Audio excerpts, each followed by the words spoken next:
लोक कल्याण के व्रती महात्मा बुद्ध। 2500 वर्ष पुरानी बात है। कपिलवस्तु नगरी के राजमार्ग पर एक बूढ़ा भिखारी चला जा रहा था। जरावस्त ने उसकी कमर को झुका दिया था, नेत्र की ज्योति को क्षीण कर दिया था, दांतों को गिरा दिया था और पैरों को लड़खड़ाकर चलने वाला बना दिया था। वो रोटी के एक टुकड़े के लिए पुकार मचा रहा था, पर रोटी देने के बदले कितने ही शरारती बालक उसके पीछे पड़ गए थे और तरह तरह से छेड़छाड़ उसे तंग कर रहे थे। इतने में एक राजकीय रथ चलते चलते उसके पास रुका और उसमें से एक देवकांति वाला युवा पुरुष उतरकर उस भिखारी को ध्यानपूर्वक देखने लगा। उसने अपनी सारथी से पूछा कि ये कौन है और इसकी ये दुर्दशा क्यों हो रही है। अब उसे मालूम हुआ कि ये एक बूढ़ा आदमी है जो शरीर के असत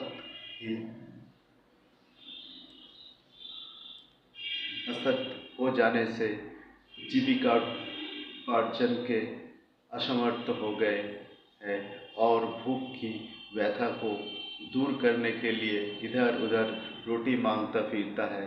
राजकुमार को ये एक अनोखा दृश्य जान पड़ा, क्योंकि उसने आज से पहले किसी दिन दुखी वृद्ध पुरुष को नहीं देखा था।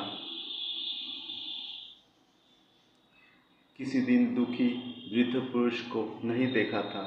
उसकी अभी तक जिस वातावरण में रखा गया था उसमें सुख और आनंददायक श्रेष्ठ दृश्यों के अतिरिक्त उसे कभी दैन्य कष्ट, रोग, शोक की घटनाओं को देखने का अवसर ही नहीं मिला।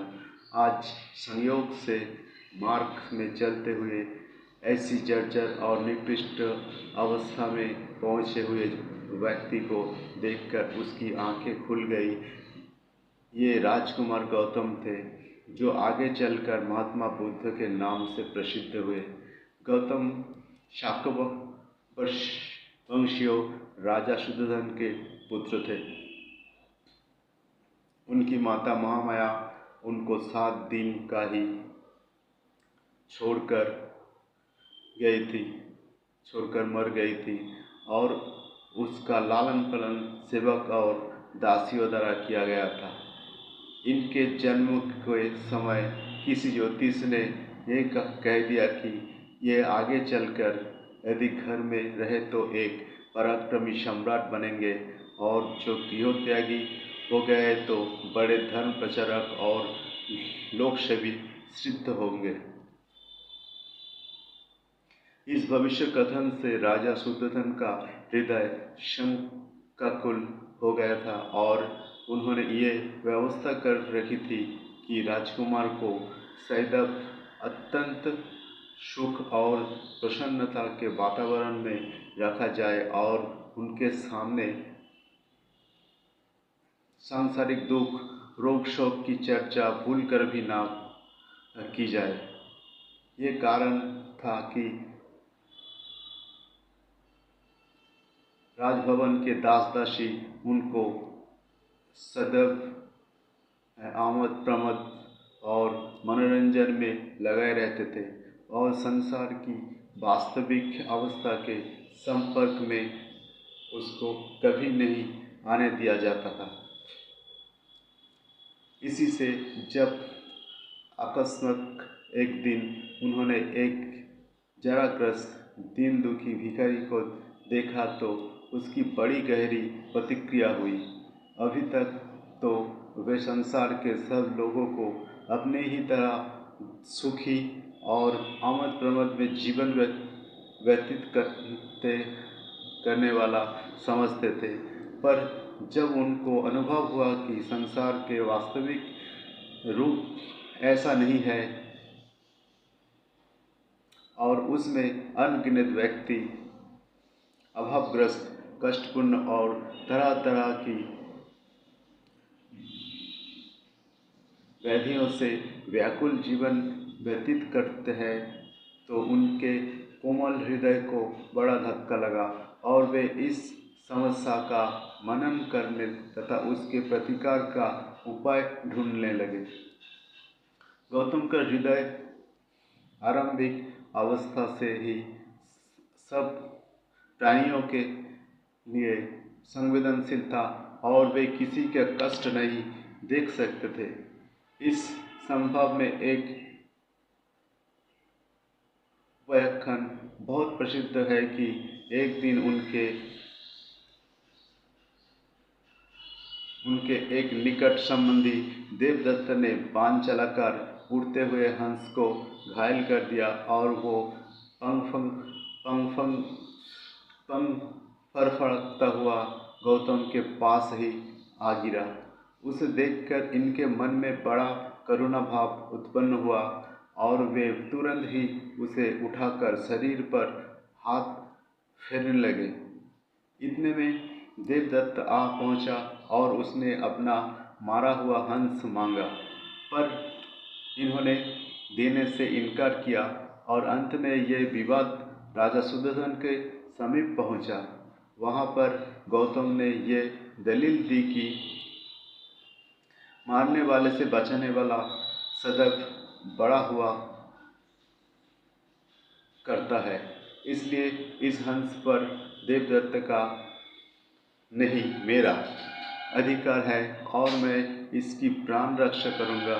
इनका ये कथन सबसे ठीक बतलाया और ये भी अनुभव किया कि जब ये एक पक्षी की प्रति इतनी आत्मीयता का भाव रखते हैं तो संसार में पीड़ित मानवता के प्रति कल्याण भावना क्यों न रखेंगे। इनके पिता ने इनकी गंभीर मनोवृत्ति को देखकर शीघ्र ही इनका विवाह यशोधरा नाम के राजकुमारी से कर दिया था, जो बड़ी सुंदर और पतिपरायणा थी। वो भी उनको सदा राजमहलों के वैभवशाली और आमंत्रण युक्त जीवन में लुभाए रखने की चेष्टा किया करती थी। तो भी जैसे जैसे बुद्ध की निरीक्षण और मनन द्वारा संसार की वास्तविक अवस्था का ज्ञान होता गया, उनको उस राजसी जीवन से विरक्ति होती गई। वे अपने मन में यही सोचा करते थे कि अब संसार में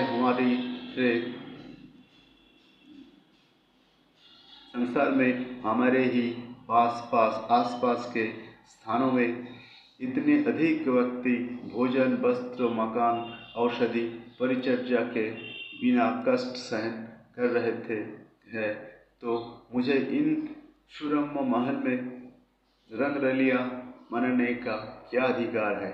ये कहा कि मानवता है कि एक तरह तो उनके नर्तनधारी भूखे, नंगे, रोगी, पीड़ित पड़े कराए रहे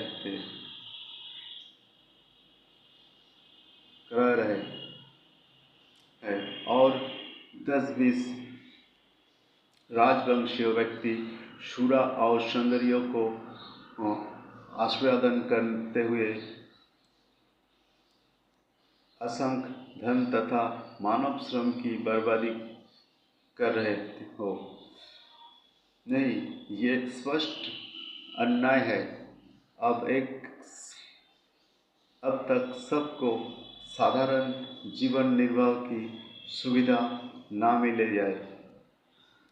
मिल जाए तब तक किसी को ये अधिकार नहीं कि ये सार्वजनिक धन और जीवन उपयोगी सामग्री का ऐसा दुरुपयोग करे। गौतम की ये विचारधारा क्रमश परिपक्व होती चली गई। अद्यपि उनके पिता राजा शुद्धोधन ने हर्षक इस बात का प्रयत्न क्या कि राजकुमार के सामने संसार की दुर्दशा का कई चित्र ना जाने पाए, ना उनको ज्ञान वैराग्य की बातों को सुनने का अवसर दिया जाए, तो भी गौतम ने 2-4 बार सहयोग से जो दिन दुखी